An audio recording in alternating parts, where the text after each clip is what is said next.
Is your bidet not hitting the right spot, or both sprays feel the same? Here's how to fix it in minutes. Before we begin, here's a quick tip. All toilets are different, so your adjustment rings don't need to face the same direction. Let's start by loosening the toilet seat nuts underneath.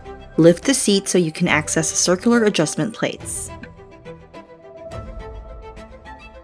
Then rotate the large circular plates to reposition the sprayers. You want the nozzles to be centered in the bowl, close to the back but still be able to fully extend.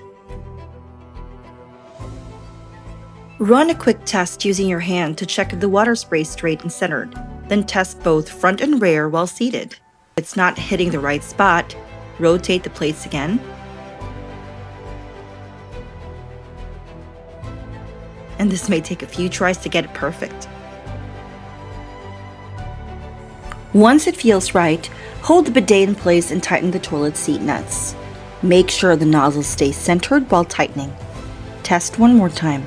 If needed, repeat the adjustment. And that's it! Your bidet should now be perfectly aligned.